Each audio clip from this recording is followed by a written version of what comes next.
अपनी बेनूरी पे रोती है, बड़ी मुश्किल से होता है चमन में दीदावर पैदा। फादर इस्लाम स्वामी वो दीदावर थे। कई सेंचुरीज में इस तरह का कोई एक व्यक्ति किसी एक देश में जन्म लेता है। फादर स्टैन गरीबों की पक्ष में कानून को बनाए रखने के लिए अदालतों की क्षमता पर हमेशा भरोसा किया था। एक मानवाधिकार रक्षक के रूप में, एक निर्भीक कार्यकर्ता, एक लेखक, एक सहकर्मी के रूप में पीयूष शेर के साथ स्टेन का जुड़ा रहा है। देश के कानून में विश्वास रखते हुए आइए हम प्रोफेसर फौजान मुस्तफा को सुनने के लिए अपने दिमाग और दिल को दें। इस शाम को एक मनन चिंतन की शाम में बदल दें। यह शाम समझदारी से सुनने की शाम हो। इस शाम को आज की अनिश्चितता दौर में एक आशा की शाम सिद्ध होने दें। मैं झारखंड पीयूसीएल की ओर से आयोजित स्टैन मेमोरियल लेक्चर का उद्घाटन के अवसर पर आप सभी को स्वागत करता हूं और अभिनंदन करता हूं। एक बार फिर हमारे अतिथि प्रोफेसर फौजान मुस्तफा का बिरसा की इस धरती पर हार्दिक स्वागत करता हूं। धन्यवाद।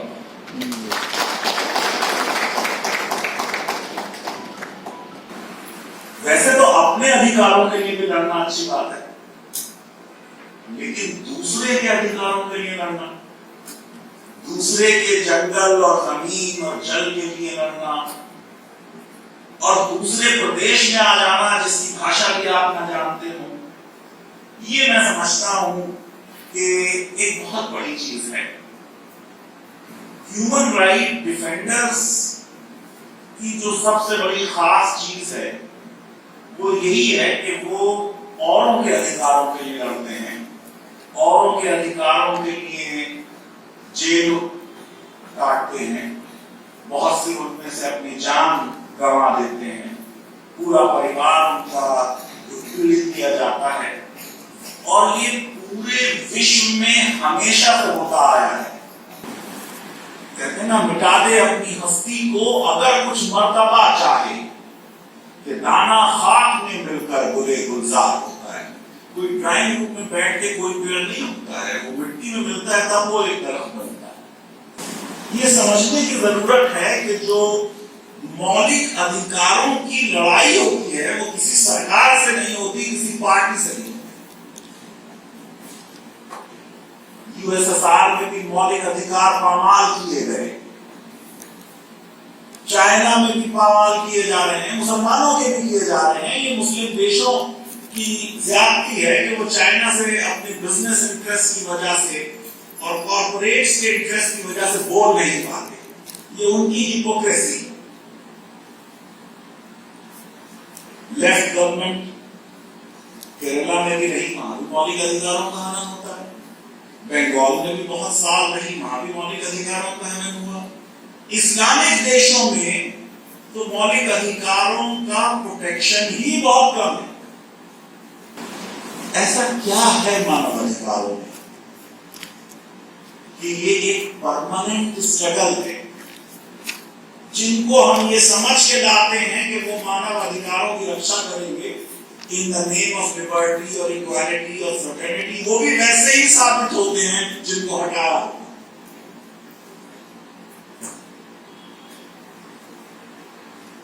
दरअसल मैं क्योंकि अध्यापक हूं तो मैं बहुत ही बेसिक प्रश्न की तरफ आपको ले जा रहा हूं, क्योंकि मैंने एक्टिविज्म नहीं किया, इसलिए मेरे पास वो स्टोरीज नहीं है जो आपकी स्टोरीज हैं। उन स्टोरीज के सामने ये किताबी चीजें मैं समझता हूं बिल्कुल बेकार। असलियत तो वो है कि जब आपने मैदान में जाके उसको एक्सपीरियंस किया कि ह्यूमन सफरिंग क्या है। लेकिन फिर भी ये प्रश्न आता है कि क्यों मानव अधिकार के जो डिफेंडर्स हैं वो सरकारों को और राज्यों को पसंद नहीं होते। यह राज्य का मतलब राज्य सरकार से नहीं है, मेरा राज्य का मतलब स्टेट से। दरअसल जो स्टेट की पूरी उत्पत्ति की थ्योरी है जो मानी जाती है, पहले तो ये कहा गया कि साहब ईश्वर ने बना दिया, फिर वो रिजेक्ट हो गई। फिर ये कहा गया कि साहब वो कोई स्टेट ऑफ नेचर थी, उसके जिसके पावरफुल शोल्डर्स थे, उसने दूसरों को दबा लिया और वो राजा बन गया, बाकी प्रजा बन गए, वो भी रिजेक्ट हुई। और फिर ये सोशल कॉन्ट्रैक्ट थ्योरी आ गई हॉब्स लॉ के रूल्सों की, जिसमें ये कि लोगों ने खुद राज्य को बनाया, किसी को अपना राजा बनाया और कहा कि हम तुम्हारे बनाए कानून मानेंगे। उस राज्य को, उस स्टेट को जो इंसानों ने बनाया, उसको उन्होंने वो शक्तियां दे दी जो राज्य के कार्य को चलाने के लिए आवश्यक थी, और कुछ बहुत ज्यादा शक्तियां दे। कानून बनाने का भी अधिकार है, कानून को इंप्लीमेंट करने का भी अधिकार है, जजेस को भी अपॉइंट करने का अधिकार है, जेलें बनाने का भी अधिकार है, पुलिस भी है, सीआरपीएफ भी है, हर चीज है, आर्मी भी है, न्यूक्लियर बम भी है, केमिकल गैस भी है। तो जो इंसानियत थी वो ये तो चाहती थी कि समाज में एक लॉ एंड ऑर्डर हो। जैसे हॉब्स लिखा कि man in state of nature was nasty, selfish, brutish and short. कोई लॉ एंड ऑर्डर नहीं था, कोई किसी की संपत्ति का कब्जा कर ले, कोई किसी की जान ले ले। लेकिन इस लॉ एंड ऑर्डर को लाने के साथ साथ इंसान की एक और जरूरत थी, और वो जरूरत थी आजादी, वो जरूरत थी स्वतंत्रता। In addition of being governed well, humanity wanted to be free. अब जब सबसे ज्यादा पावर्स आपने राज्य को दी, तो राज्य तो बेस्ट पोजीशन में है उन शक्तियों का दुरुपयोग करने के लिए। कानून बनाने का अधिकार दिया, अपने देश का सोना पहली गल्फ वॉर में गिरवी रखा जा रहा है, और संसद के सांसद बैठकर अपनी सैलरीज बढ़ा रहे हैं। सैकड़ों ऐसे कानून बने जिनसे स्वतंत्रता कॉम्प्रोमाइज हुई। क्यूबा कानून किया, झारखंड में तो अक्सर ऐसा हुआ। हमें गम है कि फादर स्वामी को 83 इयर्स की एज में गिरफ्तार किया गया, यहाँ कईयों को किया गया 70 और 75 साल की उम्र के बूढ़ों को, और 10-11 साल और 9 साल के बच्चों को, क्योंकि राज्य को सारी शक्तियां दी गई।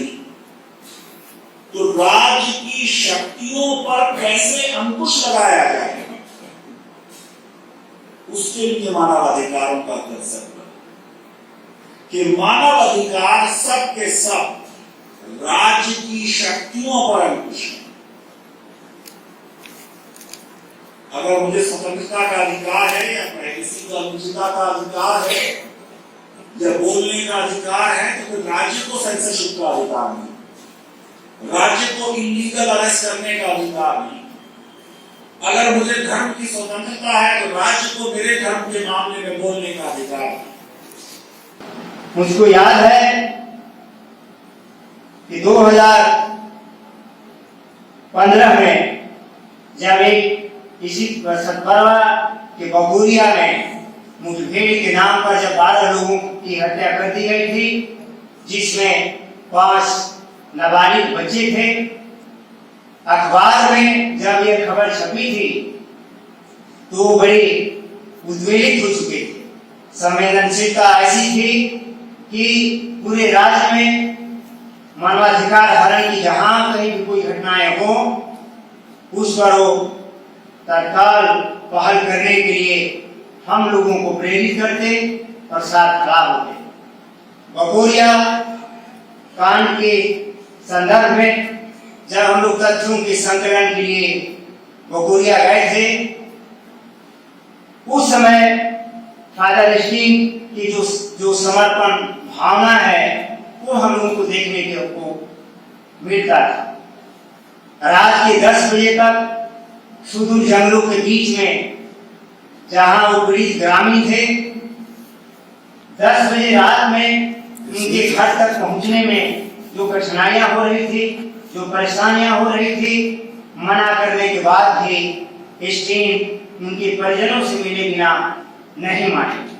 वो हर एक के दरवाजे पर जाते, हर एक से मिलते, उनकी सामाजिक पृष्ठभूमि, उनकी आर्थिक स्थिति, उनकी सामाजिक स्थिति सबसे अवगत होते, जो बाद में हम लोगों को सत्य को संकलन करने में, उसे जारी करने में और उसको स्थापित करने में काफी सहूलियत होती थी। और स्टेट इतना ज्यादा कैपिटलिज्म के फेवर में होगा, ये भी एक अद्भुत चीज है। तो डेमोक्रेसी के लिए जरूरत क्या है? अगर डेमोक्रेसी को चलना है तो उसमें डायलॉग का स्पेस होना चाहिए, बातचीत का स्पेस होना चाहिए, उसमें डिसेंट का स्पेस होना चाहिए, जो असहमति है, और उसमें डेमोन्स्ट्रेशन का भी होना चाहिए कि अगर हमको है तो हम उसका प्रतिवाद कर सकें। ये अगर हक मिलता है तो ये हक है, तब डेमोक्रेसी चलेगी। जो democracy liberal form of government अगर है वो चलेगी। ह्यूमन राइट्स के डिफेंडर्स चाहिए, जो काउंटर वेलिंग फोर्स जिसको कहते हैं, कि जो हस्तक्षेप कर सके। वो हस्तक्षेप बहुत तरह से होता है। वो मीडिया का हस्तक्षेप हो सकता है, एकेडमिया का हो सकता है, वो लोगों के खुद हो सकते हैं जो सड़कों पर प्रोटेस्ट करते हैं। ये मल्टीपल रोल्स। और मुझे लगता है कि आज का जो सेशन हुआ बहुत ही महत्वपूर्ण सेशन है। हमको लगता है कि अगर थोड़ा हम लोग को वक्त और मिला होता तो और सुनने की इच्छा थी, और सुनने से ज्यादा इच्छा है कि इसको लेके जाए हम लोग। और एक जो बहुत पुरानी गीत थी, बहुत पुराना गीत है, अपने लिए जिए तो क्या जिए। अगर अपने लिए जी रहे हैं तो क्या जी रहे हैं, दूसरों के लिए जीना बहुत